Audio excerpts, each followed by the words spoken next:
यानी कि जब हमने आज़ादी हासिल की 1947 में, तो कराची में डेंसो हॉल मौजूद था, कराची में फ्रेयर हॉल मौजूद था, कराची जम खाना मौजूद था, Nadir Shah Eduljee Dinshaw college, for your kind information NAD की एब्रीविएशन है, नादिर शाह दिलजी डिनशो।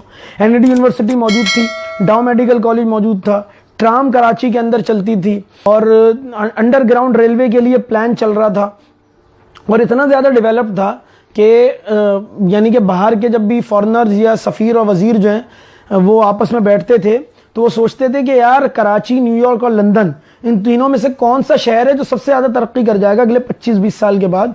तो सबका गालिब गुमान ये होता था कि कराची, न्यूयॉर्क और लंदन से आगे होगा, क्योंकि इतनी ज़्यादा डेवलपमेंट थी। हाल ये था कराची के डेवलपमेंट का कि कराची में जब बारिश होती थी तो आधे घंटे पौन घंटे के अंदर अंदर पूरी पानी सक करने वाली गाड़ियां शहर में होती थी और आधे पौन घंटे के बाद शहर में पानी का नामो निशान नहीं होता था। और उसके बाद हर महीने जो है वो सगमार मुहिम चलती थी, कुत्ते मार मुहिम होती थी, सारे शहर के कुत्ते साफ हो जाते थे।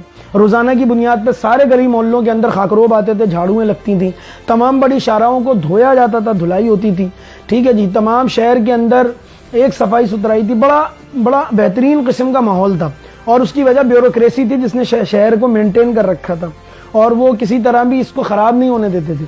इतना सिक्योर था कराची कि कराची के अंदर एक अमेरिका के जो सफ़ीर 15 साल यहाँ पर रहे, वो कहते हैं कि जब हम सफ़ीर बैठते थे तो हम सोचते थे कि यार हम कराची से अपना मुस्तकबिल वाबस्ता करेंगे। उसकी एक बड़ी वजह इसका अमन था, क्योंकि हम एक अरसे तक 1986 तक एम्बेसी का दरवाज़ा अपने हाथ से खोलते थे, सिर्फ फॉर्मेलिटी पूरे करने के लिए एक आध पुलिस वाला खड़ा होता था गल लेके, वरना उसकी भी कोई ज़रूरत नहीं होती थी। फिर वीकेंड पे हम तमाम एम्बेसडर्स और जो फॉरेनर्स थे वो सारे के सारे साहिल समंदर पे जाते थे बगैर किसी प्रोटोकॉल के, बगैर किसी सिक्योरिटी के, और वहाँ जाके हम अपने वीकेंड एंजॉय करते थे। वहाँ पे घूमते थे, कराची की गलियों में घूमते थे, बाज़ारों में घूमते थे।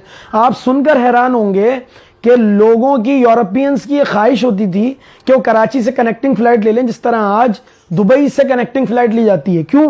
क्योंकि कराची में 2 घंटे की कनेक्टिंग फ़्लाइट लेते थे, एयरपोर्ट के साथ साइकिलें लगी होती थी, वो साइकिल रेंट पे लेते थे और एम्प्रेस मार्केट आते थे। एम्प्रेस मार्केट डेवलप हो चुकी थी, वहाँ से शॉपिंग करते थे और इस बात को अपने एजाज़ समझते थे और जाके फिर लोगों को बताते थे जी हमने कराची की एम्प्रेस मार्केट से, कराची किसी मार्केट से हमने ये सामान खरीदा। हत्ता कि वो अमेरिकन एम्बेसडर जो यहाँ पे 15 साल रहा, उसने कहा मैंने अपनी पहली हैवी बाइक न्यूयॉर्क या वाशिंगटन से नहीं बल्कि कराची से खरीदी थी। मैंने अपना पहला रेडियो कराची से ख़रीदा था। तमाम कौमों के तमाम मसलक, मज़हब, कौम, नस्ल के लोग यहाँ पे रहते थे। हिंदू, पारसी, ईसाई, यहूदी यहाँ पर आबाद थे, आगा खानी और इस्माइली यहाँ पे आबाद थे। आपको शायद मालूम ना हो, मैं आपको बताता हूँ, ली मार्केट के अंदर यहूदियों का कब्रिस्तान है। वहाँ पे यहूदी अपने मुर्दों को दफन करते थे और बड़ा डेवलप्ड कब्रिस्तान था उस ज़माने में, अब तो खैर लोगों को मालूम भी नहीं है। तो पारसी बहुत बड़ी तादाद में आबाद थे। सदरुद्दीन हाशमानी की किताब है प्रिवेल द ट्रुथ, उसको जाके पढ़ें, सच का सफ़र के नाम से उसका तर्जुमा मौजूद है। वो खुद एक इस्माइली थे, खानी थे, पल कॉन्टिनेंटल के मालिक हैं और वो बताते हैं कि कराची में कितना अमन था जब वो यहाँ पे नौजवानी के और लड़कपन के दिन अपने जिक्र करते हैं उस किताब के अंदर। तो सारे लोग मिलजुल के रहते थे।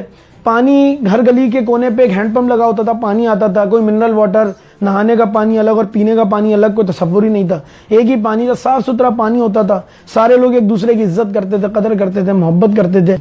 कराची इतना इकोनॉमिकली ग्रो कर गया था, इतनी अहमियत थी कि 1958 में साउथ कोरिया ने जब ये तय किया कि हम अपने कैपिटल को, सियोल को एक इकोनॉमिकल हब बनाएंगे, तो उन्होंने दुनिया भर की स्टडीज शुरू की कि हम किस शहर को कॉपी करें। और फिर उनका एक वफ्द कराची आया और उसने आके कराची का जो बिजनेस प्लान था या कराची जिस तरह डेवलप कर रहा था, उन्होंने कहा इसको कॉपी करते हैं। और आज आप देखें जाके सियोल कहाँ चला गया है और कराची कहाँ पे खड़ा है। मतलब कितने दर्द और अफसोस का मुकाम है। और सबसे बड़ी बात, कराची इतना ज़्यादा इकोनॉमिकली डेवलप था कि 70% व्हीकल टैक्स। देखिए कराची में ज़राअत नहीं है, कोई हमारे पास ज़मीन थोड़ी ना है, हम कोई खेती बाड़ी नहीं करते। हमारे पास तो क्या है, हमारे पास तो इंडस्ट्रियाँ लगी हुई हैं। हमारे पास कराची का कारोबारी तबका है और ये इतने जी जान से मेहनत करता है। ये मेमन बिरादरी है, ये कराची की दीगर कौमियतें हैं जो यहाँ पे मेहनतें करते हैं। और कराची के दूसरे लोग भी, पठान कम्युनिटी है और बहुत सारे लोग हैं, पंजाबी कम्युनिटी है, खुद इवन सिंधी लोग भी हैं, वो बहुत ज़्यादा मेहनत करके इसको ग्रो करते हैं ना। उनकी जान जोखिम लगी हुई है, उनका खून पसीना लगा हुआ है। और फेडरल ये सूबा क्या करता है, सारा बजट उठा के ले जाता है और वहाँ लगा देते हैं। कराची को क्या मिलता है जी? कराची को कुछ भी नहीं मिलता। तो मैं आपको बताना चाहता हूँ कि कराची क्या था, इसको समझें, इसको अंदाजा करें, अपने नए बच्चों को डिलीवर करें। यार ये कराची ऐसा नहीं था, इसको तबाह किया गया है। ये कैसे तबाह हुआ, क्यों तबाह हुआ और ये आज इस हाल में क्यों खड़ा हुआ है, ये मैं आपके साथ अगली वीडियो में शेयर करूंगा। तब तक के लिए अपना बहुत ख्याल रखिएगा। अगली वीडियो में आपसे मुलाकात होगी। अल्लाह हाफ़िज़।